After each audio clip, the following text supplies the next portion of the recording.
আসসালামু আলাইকুম। প্রিয় দর্শক, 5 আগস্ট গণ অভ্যুত্থানের দিন এবং তার আগে সেনাপ্রধান কাদের পক্ষে কাজ করেছেন, সেনাবাহিনী কাদের পক্ষে ছিল, গোয়েন্দা ইউনিটগুলো কি ধরনের ভূমিকা পালন করেছে অথবা তাদের কোনো ব্যর্থতা ছিল কিনা সেসব বিষয়ে অনেকদিন পর হলেও মুখ খুলেছেন আওয়ামী সরকারের শীর্ষস্থানীয় সাবেক মন্ত্রী, সাবেক স্বরাষ্ট্রমন্ত্রী আসাদুজ্জামান খান কামাল। ভারতের প্রভাবশালী গণমাধ্যম ইন্ডিয়ান এক্সপ্রেসকে দেওয়া সাক্ষাৎকারে তিনি সব দায় দেওয়ার চেষ্টা করেছেন সেনা প্রধানের উপরে এবং তিনি বলছেন এটি একটা যৌথ অভ্যুত্থান ছিল, ইসলামী উগ্রবাদী অভ্যুত্থানের সঙ্গে এটি সেনা অভ্যুত্থান হিসেবে তিনি বিবেচনা করছেন বা মন্তব্য করছেন। তার কাছে প্রশ্ন ছিল যে স্বরাষ্ট্রমন্ত্রী হিসেবে আপনি অভ্যন্তরীণ নিরাপত্তার দায়িত্বে ছিলেন, এই বিষয়ে অবগত ছিলেন কিনা, অর্থাৎ 5 আগস্ট যা কিছু ঘটতে যাচ্ছে বা তার আগে পরে।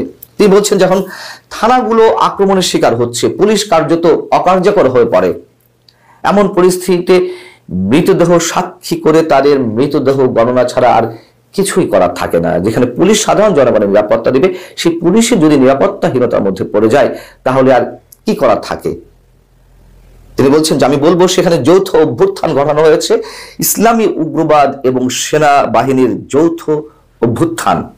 সাবেক এই স্বরাষ্ট্রমন্ত্রী তিনি নিজের ব্যর্থতার কথা বিন্দু মাত্র মনে করেন না এবং তার কাছে যখন প্রশ্ন করা হচ্ছে যে স্পষ্টতই এখানে গোয়েন্দাদের বড় রকমের ব্যর্থতা ছিল, সাবেক স্বরাষ্ট্রমন্ত্রী হিসেবে আপনি কি স্বীকার করেন? তিনি বলছেন যে হ্যাঁ, আমি একমত এখানে গোয়েন্দাদের বিশাল ব্যর্থতা ছিল। সেনাবাহিনীর একটি বিশেষ গোয়েন্দা ইউনিট রয়েছে ডিজিএফআই, জাতীয় নিরাপত্তা সংস্থা বা জাতীয় নিরাপত্তা গোয়েন্দা সংস্থাও সরাসরি প্রধানমন্ত্রীর কাছে রিপোর্ট করে এবং তার অংশ বিশেষ যেটুকু পায় স্বরাষ্ট্র মন্ত্রণালয়। অতএব এখানে তারা যা বলেছে তার থেকে ভুল মেসেজ এসেছে। কিন্তু কেন তিনি ভুল মেসেজ পাওয়ার কথা বলছেন? তিনি সরাসরি যেটি পেয়েছেন সেটুকুই আমরা ভুলে যাচ্ছি। আমাদের নিশ্চয়ই একটি ভিডিওর কথা মনে পড়ে যেটি ভাইরাল হয়েছিল। রাজধানীর ওয়ারিজনের একজন পুলিশ কর্মকর্তা তাকে মোবাইলে ভিডিও ফুটেজ দেখাচ্ছিল এবং বলছিল স্যার একটা একটা গুলি করি, একটা একটা মরে, বাকিগুলো দাঁড়িয়ে থাকে। তিনি কি নির্বিকার ভঙ্গিতে দেখছিলেন, কি ঘটতে যাচ্ছে তিনি জানতেন না, এটিকে আমাদের বিশ্বাস করতে হবে। এবং সেনাপ্রধান সম্পর্কে তিনি আরো বলছেন যে 4 আগস্ট মধ্যরাত পর্যন্ত আমি তার সঙ্গেই ছিলাম। সাবেক প্রধানমন্ত্রী শেখ হাসিনার সঙ্গে কথা বলছেন, পুলিশের প্রধানও ছিলেন, সেনা প্রধানও সেখানে ছিলেন। তিনি শেখ হাসিনাকে আশ্বস্ত করেছিলেন যে কিছুই হবে না, আমরা পরিস্থিতি নিয়ন্ত্রণ করতে পারবো। সেনাপ্রধান শেখ হাসিনাকে বলেছিলেন আপনার সুরক্ষার দায়িত্ব আমার জিম্মায়। এসব কিছু সাক্ষী আমি নিজে, আসাদুজ্জামান খান কামাল বলছেন, যা তিনি নিজে সাক্ষী। তখন আমি সেনা প্রধানকে জিজ্ঞেস করেছি আপনি কি সম্পূর্ণ দায়িত্ব নিচ্ছেন? তিনি জবাবে হ্যাঁ বলেছিলেন। এরপর আমি আমার অধীনে থাকা পুলিশ প্রধানকে সেনা প্রধানের সঙ্গে স্বাধীনভাবে আলোচনা করার কথা বলেছি, তারা যেন সব স্বাভাবিক করে ফেলে। কিন্তু 5 আগস্ট কি হলো সেটা তো স্বরাষ্ট্রমন্ত্রী ভালো জানার কথা।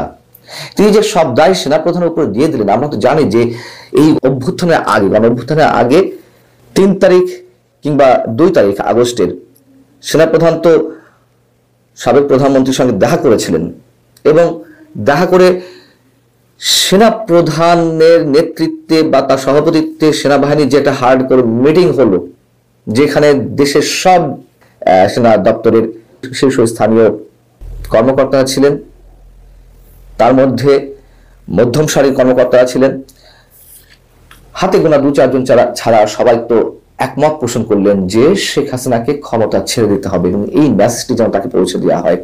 তিনি তো পৌঁছে দিয়েছিলেন। আমি দায়িত্ব নিয়ে বলছি, আমি আমার যে সোর্স সেইখান থেকে, সেই বিশ্বস্ত জায়গা থেকে বলতে পারি তিনি তো দেখা করেছিলেন, তাকে পদত্যাগ করার কথা বলেছিলেন, তিনি পদত্যাগ করতে চাননি।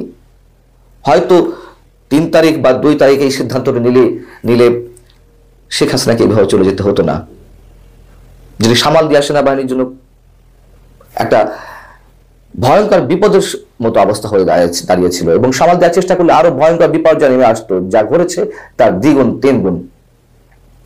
তো সেনাবাহিনী শেখ হাসিনাকে নিরাপদে দেশ ত্যাগের তো ব্যবস্থা করে দিয়েছেন, এটা তো ওপেন সিক্রেট। সেনাপ্রধান যতই বলুন না কেন, তিনি প্রয়োজনের খাতিরে, সময়ের প্রয়োজন তিনি সেটি প্রথম দিকে অস্বীকার করেছিলেন যে আমি কিছুই জানতাম না। কিন্তু এটা আমরা জানি, এটা ছাড়া তারা কোনো গত্যন্তর ছিল না। পক্ষে বিপক্ষে নানান মতামত গড়ে উঠতে পারে যে তিনি শেখ হাসিনাকে পালিয়ে যেতে সাহায্য করেছেন, কেন করেছেন, তিনি থাকলে কি হতো, আমরা একটু কল্পনা করে দেখতে পারি। সব জায়গায় নীতি কথা চলে না। যাই হোক, তিনি তো কথা রেখেছেন তাহলে যে তার নিরাপত্তা সেনা প্রধানের জিম্মাতেই, এবং তিনি সেই ব্যবস্থাটি করেছেন। এরপরে কয়েকটি অন্য প্রশ্ন ছিল, তার মধ্যে একটি ছিল যে দলের ভুল সম্পর্কে, আওয়ামী লীগের ভুল সম্পর্কে। ইন্ডিয়ান এক্সপ্রেস প্রশ্ন করছে যে আপনার দল কিছু মৌলিক ভুল করেছে যার ফলে ক্ষোভের সৃষ্টি হয়েছে। তিনি বলছেন যে আমি বিষয়টিকে ভুল বলবো না, তবে হ্যাঁ, দল পুনর্গঠনের সিদ্ধান্ত নিতে আমাদের অনেক দেরি হয়ে গেছে, এটাই মূল কথা। 2 বছর পর নতুন নেতাদের আসার কথা ছিল, কিন্তু আমরা যথাসময় নির্বাচন দিতে ব্যর্থ হয়েছি, মানে দলের যে কাউন্সিল।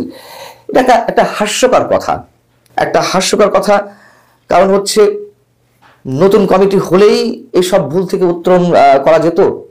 নতুন কমিটি হলে কি হতো, হয়তো সাধারণ সম্পাদক জায়গায় ওবায়দুল কাদের পরিবর্তন হয়ে অন্য কেউ আসতেন, নয়তো ওবায়দুল কাদের থাকতেন। তারা কি শেখ হাসিনার বাইরে কোনো মন্তব্য করার কোনো ক্ষমতা তাদের ছিল?